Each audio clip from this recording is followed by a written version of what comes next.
नियुक्त किया और जहां से उसने भारतीय शिक्षा व्यवस्था में बड़े परिवर्तन की शुरुआत की।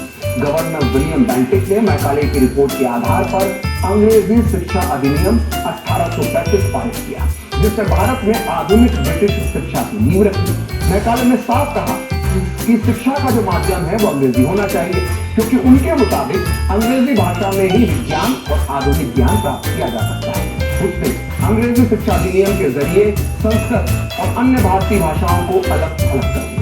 लॉर्ड मैकाले ने गुरुकुलों को खत्म करने का काम किया, साथ ही संस्कृत में होने वाली पढ़ाई का भी अंत कर दिया।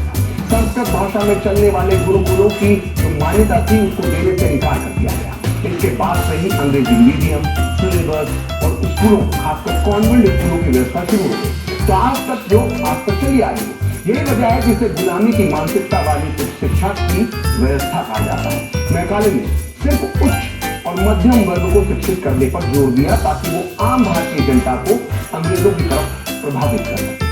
तो इस तरह से मैकाले ने अपनी कुटिल दिमाग से शिक्षा के जरिए भारत पर विदेशी संस्कृति और गुलाम मानसिकता को थोप दिया। लेकिन आपको ये भी पता होना चाहिए कि मैकाले ने हमारे जिन गुरुकुलों को नष्ट किया उनकी शिक्षा व्यवस्था क्या है। दरअसल मैकाले के भारत में आने से पहले ईस्ट इंडिया कंपनी ने 1830 से 1835 के बीच भारत की पारंपरिक शिक्षा व्यवस्था के बारे में एक सर्वे करवाया था। बहुत डिटेल सर्वे था। इसकी रिपोर्ट 1835 में ब्रिटिश संसद में रखी गई थी और ये रिपोर्ट बताती है बंगाल और बिहार के हर गांव में, जी हाँ हर गांव में एक विद्यालय अथवा गुरुकुल होता था। इन विद्यालयों में सभी जाति और समुदाय के छात्र एक साथ पढ़ते थे। मद्रास प्रेसिडेंसी की रिपोर्ट के मुताबिक बड़े गांवों में एक से अधिक पाठशालाएं होती थी। इस सर्वे के मुताबिक अधिकांश गांवों के विद्यालयों में लगभग तीन चौथाई मतलब करीब 33% छात्र जो होते थे वो दलित वर्ग के होते थे, यानी कि सभी को समान शिक्षा के अवसर थे। और शहरी क्षेत्रों में यह अनुपात 50-50% के आसपास का था। और तो और इस रिपोर्ट के मुताबिक ब्राह्मणों के अतिरिक्त जो अन्य जातियां थी, अन्य कास्ट थी, उस कास्ट के लोग भी शिक्षक होते थे। हालांकि शिक्षकों में ब्राह्मणों और कायस्थों का अनुपात अधिक हुआ करता था, लेकिन अन्य समाज से भी शिक्षक बनते थे। इस रिपोर्ट के मुताबिक ग्रामीण लोग अपनी उपज का या जो उनका अनाज पैदा होता था उसका एक अंश सीधे शिक्षक को देते थे ताकि वो अपना जीवन यापन आराम से कर सके। और अधिकांश गुरुकुल किसी ना किसी हिंदू मंदिर से जुड़े होते थे। मैकाले के आने से पहले खुद ईस्ट इंडिया कंपनी की रिपोर्ट में यह बताया गया है कि उस जमाने में गुरुकुलों में वैदिक गणित, खगोल शास्त्र, धातु विज्ञान, कारीगरी, रसायन शास्त्र और चिकित्सा शास्त्र जैसे कुल 18 विषयों की पढ़ाई होती थी।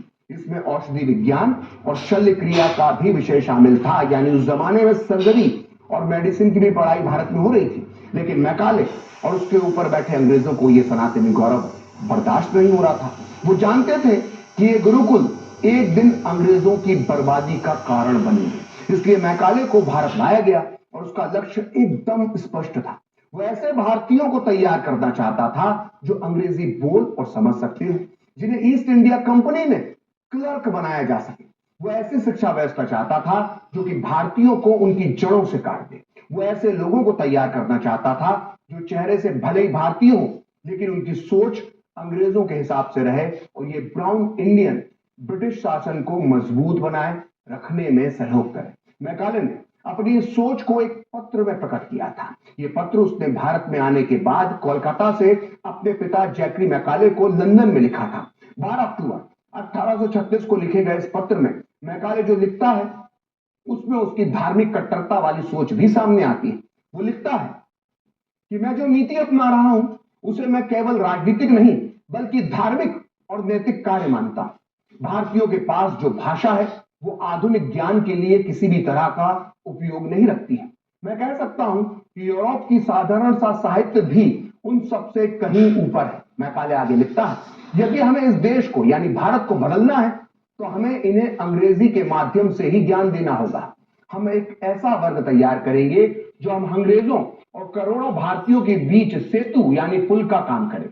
ये लोग भले ही रंग, रूप और रक्त से भारतीय होंगे, लेकिन इनकी रुचियां, नैतिकता, विचार और बुद्धि हम अंग्रेजों जैसी होगी। तो लॉर्ड मैकाले का एक पत्र है जो उसने आज से करीब 190 साल पहले लिखा था। तो पूरा सच में वक्त एक ब्रेक का, और ब्रेक के बाद बताएंगे कि अयोध्या धाम